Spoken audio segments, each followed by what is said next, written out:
everyone, this is Mr. West, and this is the Rational Exponents Challenge in Khan Academy. This is a tutorial to help you out with rational exponents. Hope you enjoy this video, and let's go ahead and get started. Which expressions are equivalent to the fifth root of b to the ninth power? Choose all answers that apply. Okay, a couple things we got to understand first. So, if we have a rational exponent, what does it mean? Let's take, we might as well just use b.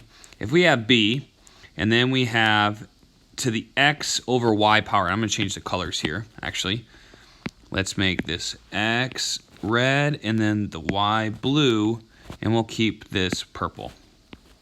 Okay, so if we have b to the x over y power, what does that mean? Well, we know if we have b to just the x power, that's just like an exponent.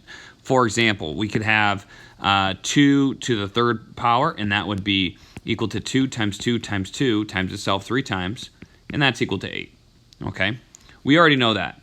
The tricky thing is when we have something like this, we have b to the, and I'm going to put, well, b to the 1, first power is just b, so if we have b to the 1 over y power, what does that mean? That's equivalent to a radical. Anytime you see a number in an exponent that's a fraction, the denominator is the radical, okay?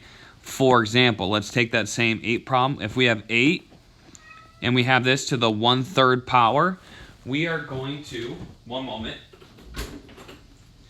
we are going to show that this is equivalent to the cubed root of 8. So cube root of 8, and I think I had that in purple. Okay. You probably hear my voice far. Now I'm close. Okay, so we have the cube root of 8, and that's equal to 2. Now, what does that mean? It means what number times itself 3 times equals 2, okay? Now, I kind of digressed a little bit, and that's because I wanted to show, okay, how do we translate this into a rational exponent? We already know that b to the ninth, that's like the red, okay? The 9 is like the red. That's b to the ninth, just like b to the ninth. The tricky part, not the tricky part, but the part we have to really interpret a little bit better now, is that this is the bottom part of the fraction, so 9 over 5. Anytime it's a radical, you can rewrite it as an exponent with a fraction, and the radical is the denominator. So the only one that matches up with that is letter A. The other ones are not the same. So just A and check it. Next question. All right, same deal here. Which expressions are equivalent? We have some weird things going on. Like, look at this guy. I'm not sure what's going on with that.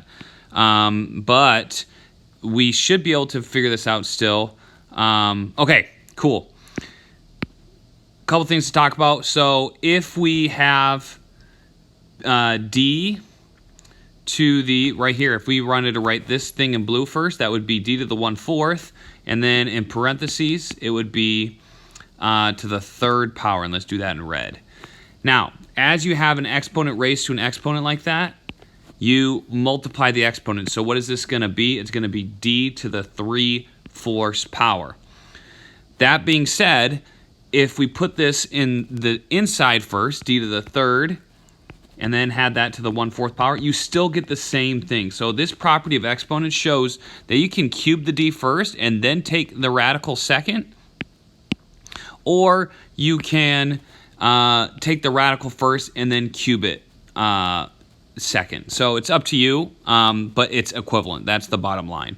As long as we have the radical with the 4 and the exponent with a 3. So A is a good choice. B is not, because it's saying the radical is 3, and it's not. The radical is 4, as it is indicated there. So B is a bad choice. C is a good choice because we have that represented right there. We can take the radical first, represented with a rational exponent, and then cube it. So that one's a good choice. So we're going to have A and C as our two answers here, even though C looks really funky. Okay, same thing here. We have d to the 5th power, and then we're going to raise this to the 1/8 power, or to have a radical of 8. So here we have radical of 8 represented, 8 in the denominator, it's a radical, and then we're raising to the 5th power. And then we're doing the same thing here, just in a different order. So that's fine. So B and C are answers here. Pause it right now if you just want a better indication of what that is. Okay, pause. Okay, moving on. Check. All right, one more to go. -1/6. Okay, great. Let's talk about negative exponents real quick. Glad we had one of these. So K, anytime we have like -2, what this means is that we are going to have, if we're going to write this with the positive exponent, we're going to have K squared, but it gets put over 1. That negative turns it into a fraction. The exponent stays the same. It still stays as a 2, so you know it's 2, but it becomes positive by putting it in the denominator of a fraction. So that's what the bottom line of a negative exponent. This, if we wanted to rewrite this explicitly, be 1 over the 6th root, because this is in the denominator, okay? Those are the tricky ones. And so what we need to do here is we just need to see if we were to write this. Let's rewrite each one of these. This is K to the -1, and then we raise this to the 1 over 6. That's what this cube root or 6th root means, is that it's 1 over the 6th power, and then this would be K to the -1 over 6. A is a good choice. Okay, what about this one? If we were to multiply this out, we get power raised to a power. We multiply exponents, K to the -1 over 6. This is a good choice. Okay, we already determined, oh, this is not. This is a trap. It's very close, but it needs to be K to the 1/6 like this, or 1 over K to the 6th root, but it's not that. It's only going to be A and B for this answer. Check it out. Hear the sound of victory. Ba-da-dun. It's almost, there it goes. It always hits me at an unexpected time. Regardless, I hope you enjoyed this video. Thank you so much for watching. Leave a comment if you want some other topic covered in mathematics, and I look forward to seeing you next time on West Explains Best.